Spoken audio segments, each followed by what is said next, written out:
आज बाबा ने हमें कहा कि अपनी नेचर को, अपने स्वभाव को हमें इजी बनाना है। ज्ञान युक्त बुद्धि हो, अभिमान ना हो, किसी भी प्रकार का घमंड ना हो। और बाबा कहते कि ये नेचर कैसे हुई, जैसे ब्रह्मा बाप ने अपनी नेचर बनाई है ना। ब्रह्मा बाबा ने प्रैक्टिकल ऐसी नेचर बनाई और शिव बाबा की श्रीमत है जिसके आधार से ये नेचर बनती है। इजी नेचर है हमारी। इजी नेचर, इजी नेचर किस किस की है? हाथ उठाना। इजी नेचर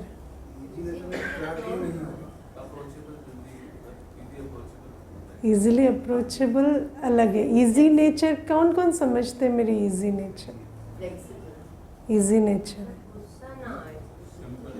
गुस्सा ना है ना। तो क्यों हाथ नहीं उठ रहे हैं? क्योंकि अभी क्लैरिटी नहीं हो रही है कि इजी नेचर किसे कहेंगे, है ना। तो बाबा ने आज हमें जो कहा कि आत्म अभिमानी स्थिति, ज्ञान युक्त अवस्था इजी नेचर से कनेक्टेड है। ज्ञान क्या है? ज्ञान तीन चीज़ों का है, आत्मा, बाबा और ड्रामा। ये तीन बिंदु हैं ज्ञान के। और जब हम इन तीनों के बीच में ऑपरेट करते हैं, वो ट्रायंगल बन गया ना, उस ट्रायंगल के बीच में जब आप हैं तो उसको कहते हैं ज्ञान युक्त बुद्धि, है ना। तो ज्ञान युक्त बुद्धि को आत्मा का ज्ञान याद रहता है, बाबा का ज्ञान याद रहता है, ड्रामा का ज्ञान याद रहता है। तो ये जो आत्मा का ज्ञान याद रहता, इसका मतलब हर आत्मा का अपना पार्ट है, अपना संस्कार है। वो जो करते हैं अपनी वजह से करते हैं। हर आत्मा का अपना पार्ट है, अपना संस्कार है। वो जो भी करते हैं वो अपनी वजह से करते हैं। जब इजी नेचर होती है ना, तो इजी नेचर माना वो जो कर रहे हैं उसमें आपको क्या क्यों ना चले कि ये ऐसा क्यों कर रहे हैं, क्यों कर रहे हैं, उसका सिंपल नेचर है। वही उनका पार्ट है, वही उनका संस्कार है। वो यही करते हैं हर कल्प, इसीलिए कर रहे हैं ना। लेकिन जब इजी नेचर नहीं होती है तो हमारे दिल में बहुत सारी बातें आती हैं।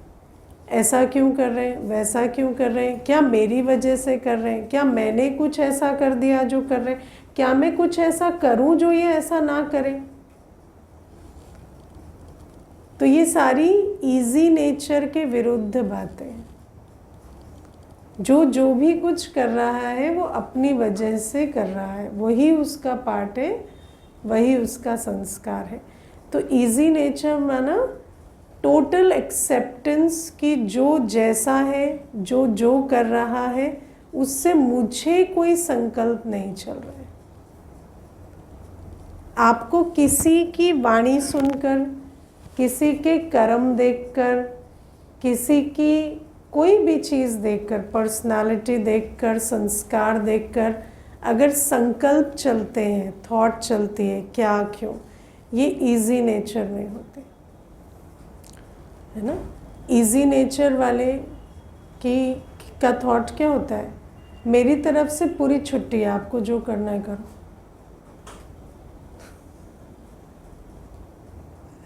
ना। I give you full permission to do whatever you want, मुझे कोई प्रॉब्लम नहीं।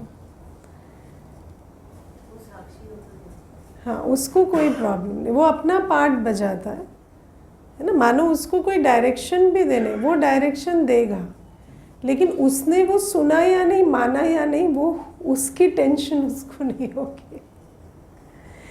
अब इजी नेचर में जब हम दूसरे को फुल फ्रीडम देते हैं ना, कि वो अपना पार्ट अपने हिसाब से बजाए, तो आपको खुद को भी फुल फ्रीडम मिल जाती है कि आप अपना पार्ट अपने हिसाब से बजाओ। आपको जो कहना है आप कहो, यू डोंट होल्ड बैक। आप नहीं सोचो कि मेरे कहने से ये होगा वो होगा। जो आपको कहना है, जो आपको राइट लगती है बात कि हाँ ये ज्ञान युक्त है, ये मुझे कहना है, ये मुझे करना है, आप उसे फुल्ली करो। और वो उसे सुने या समझे या वैसा करे, उसकी कोई एक्सपेक्टेशन नहीं रखो। समझ आए? क्योंकि क्या होता है, जब इजी नेचर नहीं होती है ना, तो आप सामने वाले को देख रहे हैं, फिर आपके मन में क्या चल रहा है, मैं ऐसा नहीं करूँगी तो ये ऐसा नहीं करेंगे, या मैं ऐसा करूँगी तो ये ऐसा करेंगे। तो आप अपने जो एक्शंस है वो उनके रिस्पॉन्स के हिसाब से चेंज कर रहे हैं। तो आपकी जो बुद्धि है जो कह रही है ये कहो या ये करो, उस बुद्धि को आप मार रहे हैं। लेकिन आपको उस बुद्धि को मारने की ज़रूरत नहीं। आपको जो ज्ञान युक्त लगता है, जो आपको लगता है कि इस परिस्थिति में बोलना चाहिए, इस परिस्थिति में करना चाहिए, वो आप करो। फिर वो करे या ना करे, वो रिस्पॉन्ड करे या ना करे, उसमें आप नहीं जाओ। उससे आपका क्या लेना देना, आपको क्या मतलब। लेकिन आप अपना पार्ट तो बजाएंगे ना। ये इजी नेचर होती है इजी नेचर, है ना। जैसे मुझे याद है बहुत सालों पहले मैंने एक बार भाई को बोला, जब व्यक्ति रिस्पॉन्ड नहीं कर रहा है तो उसको 10 बार क्यों कह रहे हो, है ना। कोई रिस्पॉन्ड नहीं कर रहा तो 10 बार क्यों कह रहे। तो कहते मुझे 10 बार कहने का मन है, तुम्हें क्या तकलीफ है। तो सर ओके, मुझे लग रहा है यहाँ 10 बार कहना चाहिए तो मैं कहूँगा। वो रिस्पॉन्ड करे ना करे उसमें मेरा क्या जाता है। तो हमें हमेशा ऐसा लगता है कि हम जो कर रहे हैं उसका एक सर्टेन रिजल्ट आना चाहिए। अगर नहीं आता तो मैं क्यों कहूँ, मैं क्यों करूँ। That is not easy nature, है ना। फिर हमने सीखा कि ऐसे बनना।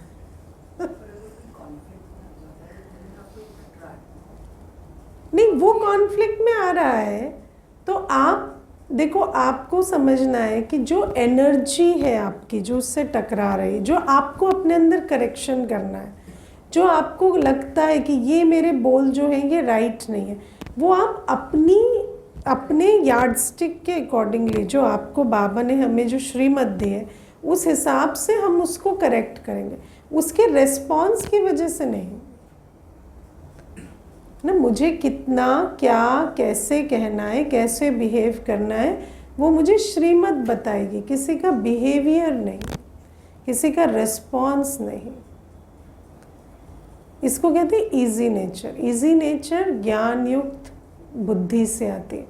फर्स्ट पॉइंट ऑफ ज्ञान आत्मा का ज्ञान, जिसमें टोटल एक्सेप्टेंस उनके बिहेवियर की, उनके रिस्पॉन्स की, और आपको भी फुल फ्रीडम है कि आप जो श्रीमत प्रमाण है, जो आपकी बुद्धि कहती है ये कहना है, ये करना है, आप उससे पीछे नहीं हटो, आप कहो। ना आप डरो, ना आप परेशान हो, ना आप कोई कैलकुलेट करो कि इससे ये होगा उससे वो होगा। नहीं, होगा तो होगा, जो बात कहनी है वो कहनी है, जो करनी है वो करनी है ना। इससे क्या होता है, आपके ऊपर बोझ नहीं चढ़ता। जो इजी नेचर वाले होते हैं ना वो लाइट रहते हैं,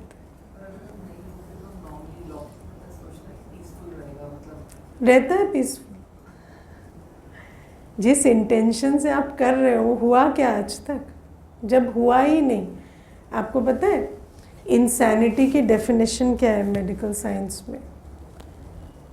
अगर आप कोई कर्म बार बार कर रहे हैं एक रिजल्ट के लिए और वो रिजल्ट कभी आ नहीं रहा है, तो दैट इज इंसैनिटी।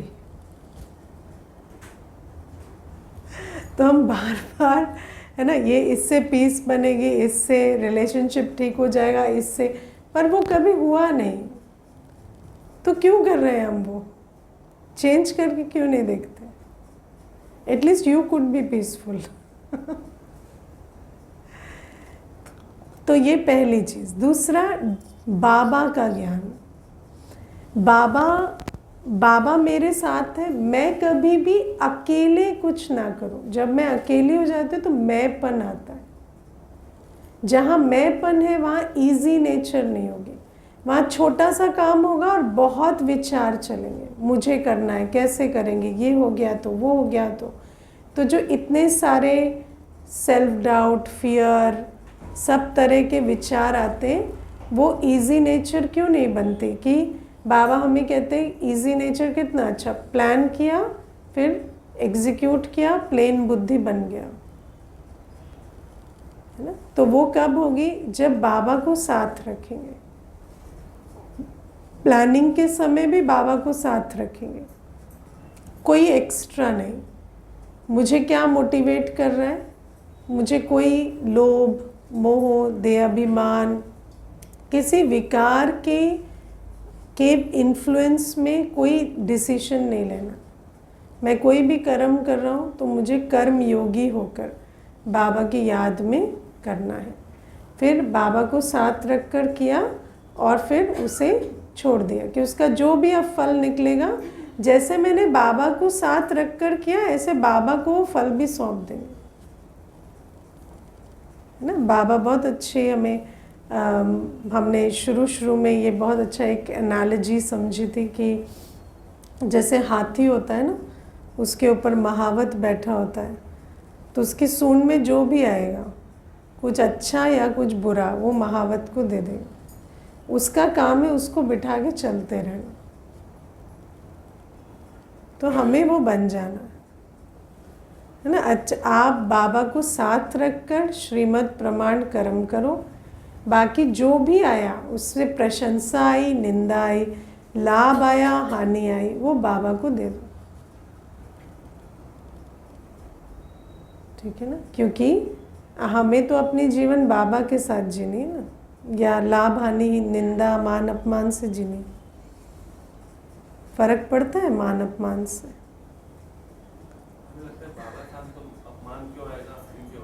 हाँ, लेकिन बाबा साथ है तो अपमान आएगा ना, तब तो पता चलेगा कि बाबा से प्यार है या मान से। जब अपमान आता है तो आप मतलब टेंशन में आ जाते हैं कि नहीं क्यों अपमान आया। हाँ, क्योंकि देह अभिमान है ना, क्योंकि हमें जो सेंस ऑफ सेल्फ वर्थ है वो मान से मिल रही है कि मैं I am because they respect मी। लेकिन जैसे जैसे आपको पता चलता जाता है कि मैं इसलिए हूँ क्योंकि मैं परमात्मा की संतान हूँ, मेरा अस्तित्व, मेरी पहचान क्या है? मैं परमात्मा की संतान हूँ, उससे ज़्यादा मेरी और कोई पहचान नहीं। तो फिर आपको अपमान से कोई फ़र्क नहीं पड़ता, है ना। कोई क्या समझता है उससे क्या फ़र्क पड़ता है ना। वैसे भी क्या आप जानते हैं कोई आपको क्या समझता है? अगर जान जाए तो जी ना सके, क्योंकि मनुष्य तो वही समझता है ना जैसा वो है। और आज हर मनुष्य पतित है, तो कोई किसी के बारे में अच्छा नहीं सोचता है आज। ये आप सोचते हैं कि वो आपको अच्छा सोचता है, फिर आप सोचते हैं कि वो बुरा सोचते हैं, और आप इस सोच से तंग होते हैं या खुश होते हैं। बाकी कौन क्या सोचता है वो तो आपको पता ही नहीं। पर उनके एक्शंस बताते हैं ना कि वो हमारे बारे में क्या सोचते हैं। क्यों आप अपने बॉस को बिना रिस्पेक्ट किए रिस्पेक्टफुल शो नहीं करना जानते?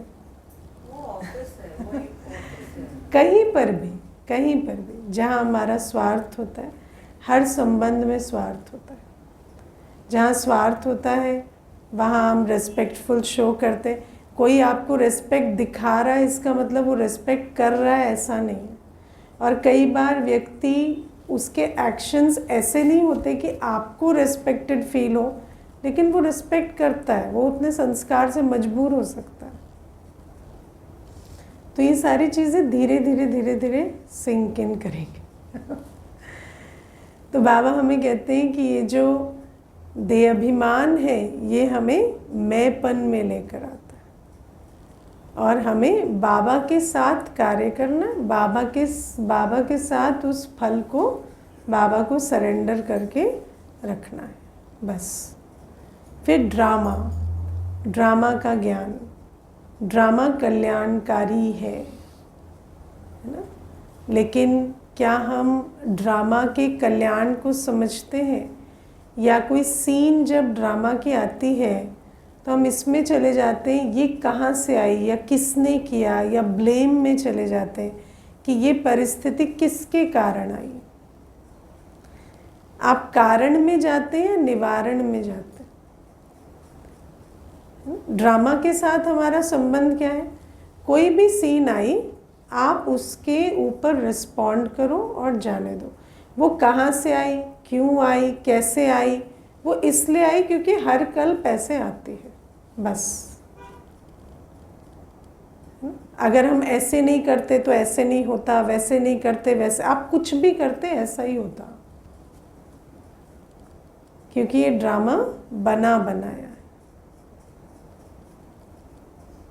तो ये इजी नेचर है। कोई बात आई, कैसे आई, कहाँ से आई, किसकी वजह से आई, उसमें मुझे नहीं जाना। मुझे इसमें जाना है कि इसमें करना क्या है, क्योंकि कोई भी बात आई है तो उस पर रिस्पॉन्ड तो करना पड़ेगा ना। और क्या होता है, जब इजी नेचर नहीं होती है तो आप इतना समय संकल्प इसमें लगा देते हो कि ये बात कहाँ से आई, कि उसमें करना क्या है, उसके लिए आप समय संकल्प लगा ही नहीं पाते, है ना। तो इजी नेचर, आत्माओं के साथ संबंध संपर्क में इजी नेचर, ड्रामा की हर सीन में इजी नेचर, हर कर्म करते इजी नेचर। ऐसे इजी हमें बनना है, और इजी रहना इज़ वेरी डिफ़िकल्ट, क्योंकि आपको ज्ञान युक्त है ना, वो कहते हैं ना, to be simple is most complex. तो सबसे डिफ़िकल्ट क्या है? इजी रहना, क्योंकि आपको ज्ञान को पूरा बुद्धि में धारण करना पड़ेगा, तब आप इजी होंगे, है ना।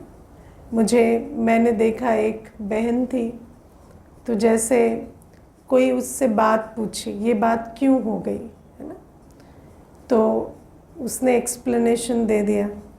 एक्सप्लेनेशन देने के बाद उसको चिंता लग जाती थी कि आपने समझा या नहीं समझा कि उसकी गलती नहीं थी, है ना। तो वो बार बार, आप समझ नहीं रहे हो, आप समझ नहीं रहे हो, आप मुझे समझने की कोशिश नहीं कर रहे हो आप। तो मैंने कहा, अगर मैं नहीं कर रही हूँ ना, तो आपके 10 बार कहने से करने नहीं लग जाऊंगी। अगर मैं आपको समझना नहीं चाहती तो मैं नहीं समझूंगी, और ये आप समझ जाओ। समझ आए? तो आपको किसी ने एक्सप्लेनेशन मांगा, आपने अपनी एक्सप्लेनेशन दे दी, फिर उसने आपको क्या समझा क्या नहीं समझा, उसमें आपको नहीं जाना, क्योंकि वो जो समझना चाहे वो समझे, और उससे आपका क्या जाता है। आपको तो उतना ही मिलेगा ना जितना आपके भाग्य में है, या किसी व्यक्ति से आपको कुछ मिल जाएगा। तो समझ आता है ये सारा खेल कर्म और भाग्य का है। किसी व्यक्ति को कन्विंस कर देने से, किसी व्यक्ति का सपोर्ट जीत लेने से, या किसी व्यक्ति का साथ पा लेने से कोई हम कर्मातीत नहीं हो जाएंगे। तो हमें हर स्टेप पर इजी रहना, और इजी रहने के लिए आपको ज्ञान युक्त रहना पड़ेगा। इमर्ज करो ज्ञान को, और ज्ञान युक्त बुद्धि से अपने कम संकल्पों को कम से कम चलाएं, बोल को कम से कम। हमारे संगम युग का खजाना क्या है? समय और संकल्प, time and thought, greatest treasure of Sangam yug. उसको हम कहाँ गवाते, है ना। कल देखो, मुझे ना एक कुमार भाई आया था, नया, फर्स्ट टाइम सेंटर। आजकल यूथ की सारी प्रॉब्लम्स होती है ना, हमारा ब्रेकअप हो गया, हमारा ब्रेकअप हो गया। तो फिर मुझे कहता कि मेरा ब्रेकअप हो गया है, और सिंगल रहना अच्छा है या रिलेशनशिप में रहना अच्छा है। तो मैंने कहा, क्यों, आपको कितने ऑफ़र आ गए हैं अभी? तो कहते नहीं, अभी तो कोई नहीं है। तो मैंने कहा, जो चॉइस है ही नहीं, जो एग्जिस्ट ही नहीं करती, उसके बारे में क्यों सोच रहे हो? अभी तो यही है ना, जो थी वो छोड़ के चली गई। अभी अकेले बैठे हो ना, तो अभी बैठो। अभी ये अच्छा है या वो अच्छा है, तो कहते नहीं पर ढूंढेंगे नहीं तो मिलेगी नहीं। उन्होंने कहाँ ढूंढोगे? मैंने कहा दरवाज़ा खिड़की बंद करके बैठे हो क्या? नहीं तो ना, ढूंढ ही रहे हो ना। कोई नहीं मिल रहा है इसीलिए तो सेंटर आए हो ना। कोई मिल गया होता तो थोड़ी सेंटर आते।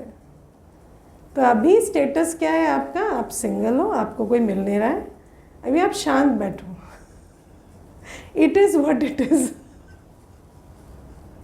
अभी क्या अच्छा है क्या नहीं है उसमें नहीं जाओ। जब वो ऑप्शन आएगा ना तब पूछना, है ना? तो अच्छा ठीक है, अभी ना दीदी बहुत टाइम पास नहीं होता है, बहुत माइंड ऐसे रहता है ना। हाँ ये ठीक है, इसके लिए सेंटर हो, इसके लिए अभी मेडिटेशन सीखो।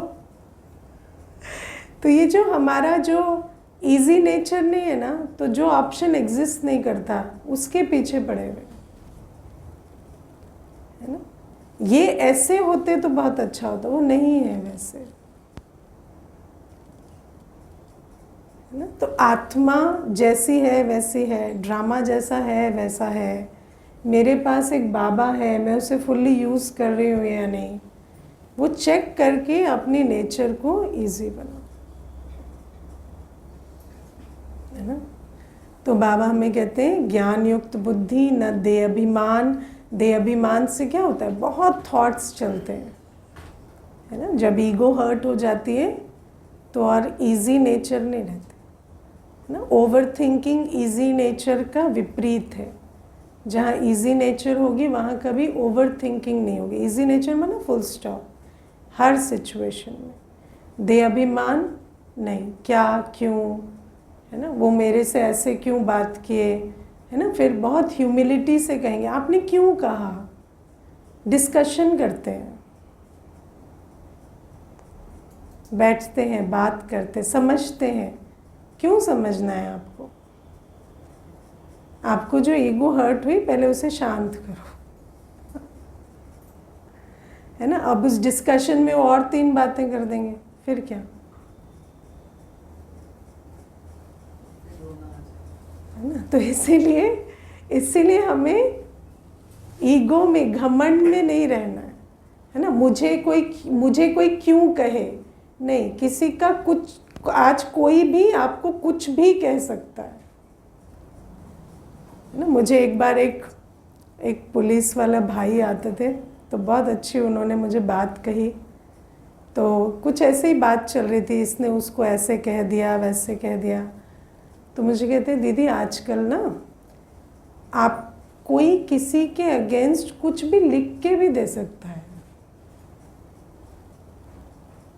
कोई किसी के अगेंस्ट इतनी बड़ी रिपोर्ट बना दिया तो क्या हो गया? वो रिपोर्ट कोई किसी का कैरेक्टर प्रूफ नहीं है।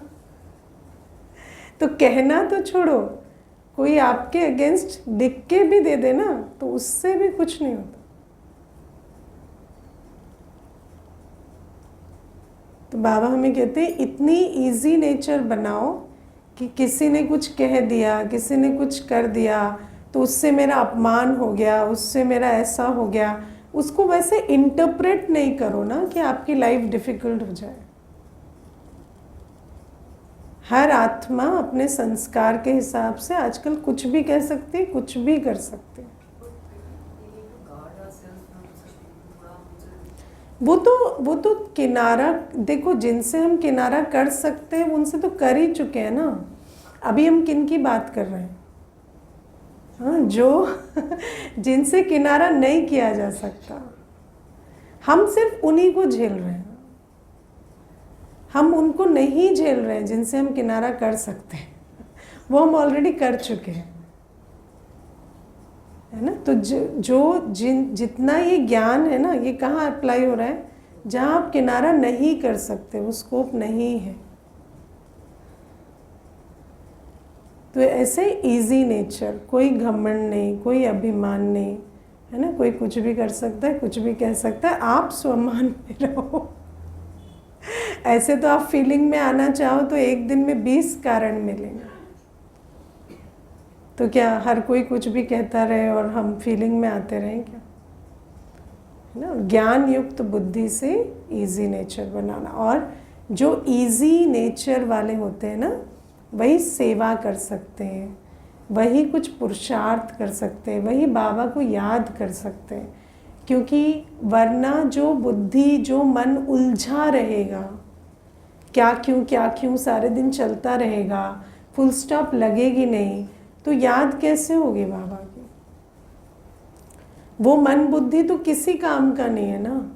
वो आत्मा कुछ भी नहीं कर सकती, ना पुरुषार्थ कर सकती, ना सेवा कर सकती, ना वो कोई बाबा को याद कर सकती। वो मन बुद्धि ऐसे ही जिंदगी भर। इसीलिए जो इजी होता है उसकी भाषा क्या होती है? I am very busy.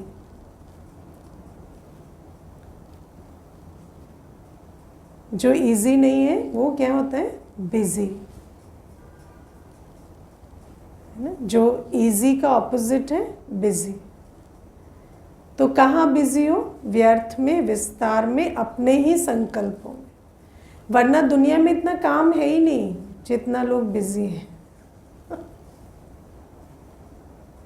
जो इजी होता है उसको तो हमेशा लगेगा मैं खाली बैठा हूँ।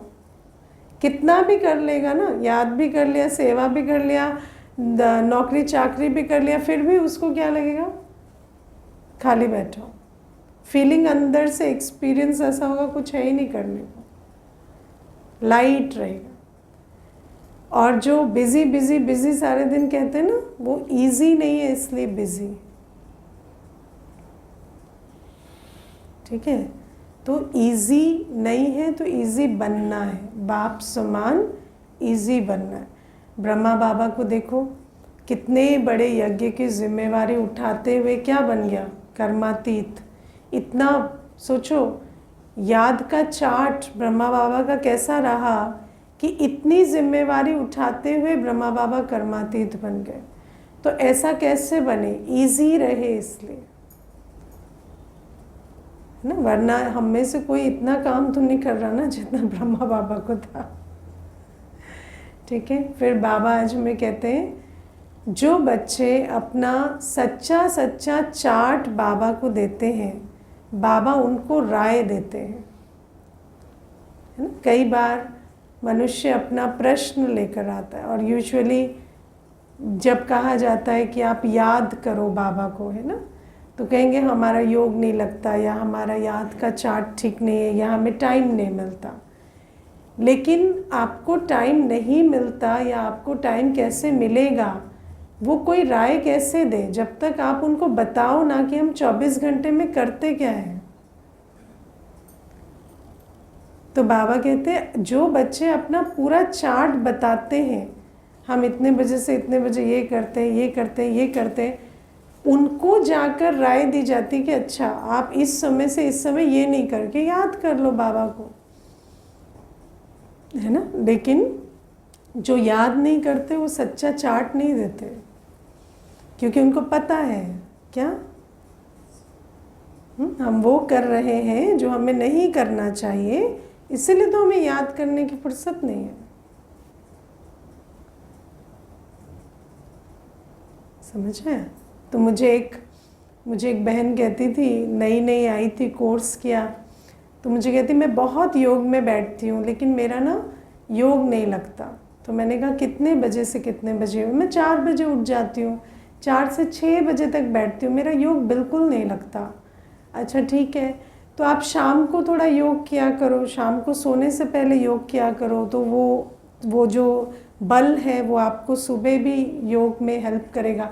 अच्छा ठीक है, तो शाम को भी योग कर लिया।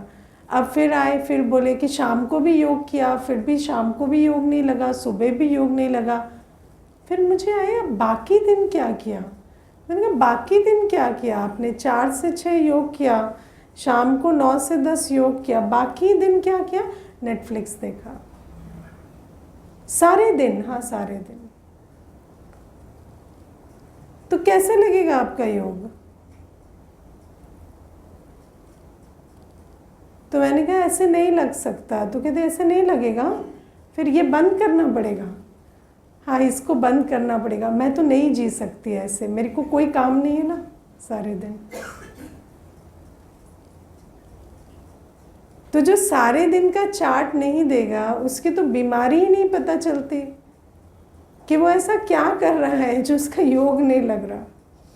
वरना 24 घंटे कोई मासी का घर नहीं है, बहुत बड़ा समय होता है ना। 24 घंटे पार करने में तो लोगों को डिप्रेशन, एंजाइटी और सुइसाइडल थॉट्स आ रहे हैं ना। बात तो उसी 24 घंटे की है ना। तो उस 24 घंटे को अगर हम रियली है ना श्रीमद् प्रमाण बिता रहे हैं, तो हमें योग करने का समय ना मिले या हमारा योग ना लगे ऐसा नहीं होगा। लेकिन राय किन्हें दें? उन्हीं को ना जो सारा चार्ट देंगे। जो चार्ट ही नहीं देते, जो बताए ही ना क्या करेंगे, तो बाबा कैसे राय दें? है ना। अभी सुनते सुनते तो समझ में आ गया होगा ना क्या कर रहे हैं जो योग के लिए समय नहीं मिल रहा, या योग क्यों नहीं लग रहा। तो सबको इतने ज्ञानी है कि सबको पता है कि हमारी प्रॉब्लम कहाँ है, हमारे नर्व्स कहाँ है। और बाबा आज कितना सुंदर बताते हैं, 9 बजे सो जाओ और 2:30-3 बजे 2-3 बजे उठ के योग करो। 9 बजे सो जाएंगे तो 2-3 बजे योग करने में क्या दिक्कत होगी? कुछ नहीं, है ना। हाँ 9 बजे क्यों नहीं सोते हैं? सोचो। तो काम भी तो होते हैं, घर के बच्चे ऑफिस से आते हैं तो उनको खाना गरम कौन देता है? कितना बड़ा है बच्चा? बच्चा जॉब करता है। तो अभी उसका खाना देने का समय हो गया है। उसका आप खाना दो, वो समय नहीं रहा। और समझ है, वो 2 को खाना खिलाए, वो समय आ गया है ना। तो अभी ये जो बातें हैं ना मोह की, ये सब मोह की रगे। हम 9 बजे क्यों नहीं सो पाते? विकारों की वजह से। काम, लोभ, मोह, देह अभिमान, यही है ना। मैं 9 बजे क्या करते हैं? उठा के हिलाते हैं आपको बेड से? हाँ कुछ नहीं करते, कोई कुछ नहीं करता। इनफैक्ट आप सो जाओगे, सब शांति में रहेंगे। लेकिन हमें ऐसा लगता है कि कोई बात कर रहा है तो मुझे सुनना ज़रूरी है ना। जब सब सो जाएं तब मैं, है ना, तब मैं सो पाऊँ। मैं पहले भी बात सुनाई हूँ। एक बार ना एक माता आई तो मुझे कहती कि मैं कोर्स के लिए नहीं आ सकती। तो मैंने कहा क्यों नहीं आ सकते? रोज़ 1 घंटा ही तो आना है। कहते नहीं आ सकते। मैंने कहा कौन, घर में कौन कौन है? तो कि 4 बहुएँ हैं। मैंने कहा खाना आप बनाते हो? नहीं। काम आप करते हो? नहीं। बहुएँ करती? हाँ। लेकिन ना मैं नहीं रहती ना, वो मेरे बारे में बात करती हैं चारों, तो मुझे वहाँ रहना पड़ता है। तो मैंने कहा हाँ आपकी प्रॉब्लम तो बड़ी है ना, आपको तो रहना पड़ेगा।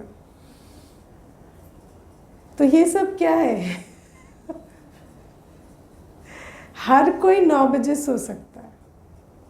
जब हम सेंटर पर 9 बजे सो जाते हैं, सोचो जब 8 बजे तक सेवा चलती है यहाँ, 8, सवा 8, साढ़े 8 तक, और हम 9 बजे, सवा 9 बजे वाइंड अप कर देते, तो कोई क्यों नहीं सो सकता? है ना। सुबह 3:30 बजे से सारा प्रोग्राम चलता है और 8:30 बजे तक ऑलमोस्ट सेवा चलती है, तब भी तो हम वाइंड अप कर देते हैं ना। तो क्यों नहीं कर सकते? तो टाइम टेबल बनाना पड़ेगा ना। विश्व की राजाई लेनी है तो कुछ तो करना पड़ेगा ना, कि ऐसे ही मिल जाएगी। टाइम टेबल भी नहीं बदलेंगे, ऐसे ही मिल जाएगी, है ना। Peace is very costly. आत्मा शांति सुख का अनुभव करे संगम युग में, विश्व की राजाई ले सतयुग में, it comes with a cost. ऐसे ही नहीं आता। इस बात से ही लड़ाई हो जाए घर में कि तुम खाना नहीं देती हो, 9 बजे सोती, तो फिर क्या ही लड़ाई तो वैसे भी हो रही है, नहीं हो रही है? लड़ाई तो वैसे भी हो रही है। इस बात से भी होना शुरू कोई बात नहीं, एक और कारण से। लड़ाइयाँ तो वैसे भी हो रही हैं, है ना, इससे कम से कम आपकी उन्नति तो होगी। समझे? ये जो बातें हैं ना, ऐसा होता कि सच में हम जिस प्रकार से चल रहे हैं, अगर लड़ाइयाँ बंद हो गई होती, अगर हर कोई हमसे खुश होता तो बात और थी। पर सब कुछ तो आप इतनी मोरालिटी दुनिया की, सब कुछ जो हमें जिसने सिखाया हमने सब किया, फिर भी तो लड़ाइयाँ हो ही रही है ना। तो ये भी सही, हाँ ये भी सही, कोई बात नहीं, उससे कोई फर्क नहीं पड़ता। जिसको लड़ना है वो लड़ेगा, है ना। उसको आप कारण नहीं दे रहे हो, वो कारण ढूंढ देगा। इसलिए आप अपनी सोचो, अपनी उन्नति की सोचो, किसी की मत सोचो अभी। क्योंकि जब आप ही नहीं रहेंगे तो बाकी चीज़ों का क्या फ़ायदा। जब आप ही आप नहीं रहेंगे, when you lose your self, फिर तो बाकी सब चीज़ें बेमाने हो जाएंगी ना। तो जो अपने लिए करना है वो करना पड़ता है, समझे? तो बाबा हमें कहते हैं 9 बजे सो जाओ, ठीक है, 10 बजे सो जाओ, ठीक, हाँ 10 बजे सो जाओ और 3 बजे, 3:30, 4 बजे उठ जाओ और बाबा को याद करो, है ना। वैसे तो 10 से 4 का ही सिस्टम है, फिर 4 से बाबा को याद करो। और बाबा कहते हैं 10 से 12 नहीं जगो। 10 से 12 समय कैसा होता है? तमो प्रधान होता है। उस समय सारे विकारी काम होते हैं। जो भी 10 से 12 जगते हैं उनको ये अनुभव है, ना उस समय कोई प्रोडक्टिव काम होता है, ना उस समय कोई प्रोडक्टिव थॉट आती है। वो टाइम सिर्फ वेस्ट होता है और पाप बनाता है। इसलिए 10 तो बस, है ना। तो ये बाबा ने हमें आज फिर टाइमिंग्स का भी डायरेक्शन दिया। और जो सुबह सुबह बाबा को याद करेंगे ना, अमृत वेले की याद जो होती है उससे आत्मा के अंदर भरपूरता आ जाती है। अमृत वेले बाबा को याद करें, अपने भाग्य का गुणगान करें, हम क्या बनने वाले हैं वो याद करें, ज्ञान की पॉइंट्स का मनन करें, तो उस समय आत्मा इतनी भरपूर हो जाती है कि सारे दिन आत्मा का स्टॉक फुल रहता है। फिर कितनी भी बातें आएंगी ना, आपकी खुशी गायब नहीं होगी, है ना। क्योंकि आपने बाबा से मिलन का सुख, मुझे बाबा मिला, इसका सुख अनुभव कर लिया। सुबह सुबह मैं मनुष्य से देवता बन रही हूँ, इसका नशा आपको चढ़ गया, तो फिर सारे दिन जो भी बातें आएंगी ना वो आपको हलचल में नहीं लाएंगी, उससे खुशी गायब नहीं होगी। आज बाबा कहते हैं ना, कोई भी बात आई सारे दिन में, आपकी खुशी क्यों गायब हो जानी चाहिए? हमारी खुशी क्यों खो जाती है? क्योंकि हमारी खुशी इंद्रिय है। जब हमारी खुशी बातों के कारण है तो बातें हमारी खुशी छीन लेती है। जब हमारी खुशी बाप के कारण है तो बातें हमारी खुशी नहीं छीन सकते। क्योंकि जो चीज़ जिसका कारण है वही उसको छीन सकता है ना। If your happiness has a reason, your reason has a season, and when the season will and, the reason will and and the happiness will and. लेकिन अगर आपका सुख अतीन्द्रिय सुख है ना, मैं आत्मा हूँ, मुझे बाबा मिल गया है, मैं संगम युग में बाबा के साथ हूँ और बाबा के साथ मैं पुरुषार्थ कर देवता बन रही हूँ। अगर आपकी खुशी इस बात की है तो कोई भी बात आई उससे आपकी खुशी नहीं जा सकती। तो बाबा कहते लेकिन ये बात जानते हुए भी सुबह आपको रिवाइज करनी पड़ेगी ना। बाबा कहते, बच्चे कहते बाबा हम आपको भूल जाते हैं, याद भूल जाती है। तो बाबा ने क्या कहा, बेबी हो क्या? बच्चे भी, हाँ बच्चे भी माता पिता को नहीं भूलते। बच्चा क्यों माता पिता को याद रख पाता है? छोटा बच्चा है ना, उसको किसी चीज़ का अक्ल नहीं है अभी, लेकिन उसको माँ बाप को याद करने का अक्ल होता है। क्यों? इनोसेंट है, प्यार है, उसको सब कुछ उससे मिलता है, उसको पता है यही है, यही मेरा संसार है ना, यही, इसी से मुझे प्यार मिलता है, इसी से मुझे चीज़ें मिलती है, इसी से मुझे सब मिलता है। तो हम बाबा को क्यों भूल जाते हैं? क्योंकि हमें समझ नहीं आया है मेरा बाप, टीचर, सतगुरु बाबा ही है। आत्मा को 63 जन्म देहाभिमान रहा है ना, तो उसको अभी भी लगता है मुझे किसी व्यक्ति से, वस्तु से, वैभव से प्राप्ति हो रही है, पर नहीं है ना। जब हमें जो कुछ मिल रहा है वो बाबा से मिल रहा है, और पूरे अगले कल्प 84 जन्म जो मिलेगा ना, वो अभी जो पुरुषार्थ करेंगे उसके आधार से मिलेगा। जब हम ज्ञान में भी नहीं थे तो जो हमें मिला वो क्यों मिला? क्योंकि हमने कल पहले ये पुरुषार्थ किया था, हमें बाबा से जो मिला था वही चलता है। तो बाबा कहते जब इतनी बात समझ में आ जाए ना कि मेरा एक बाबा ही है, तो फिर उस बाबा को याद नहीं आता ऐसा नहीं कहीं। बाबा कहते हैं जो बाप वर्षा देता है, जो बाप, टीचर, सतगुरु प्रैक्टिकल में हमारी पालना कर रहे हैं, उसको हम भूल जाते हैं, ऐसा है ना। ऐसा तो कहना बच्चों को भी नहीं चाहिए। ओके, ओम शांति।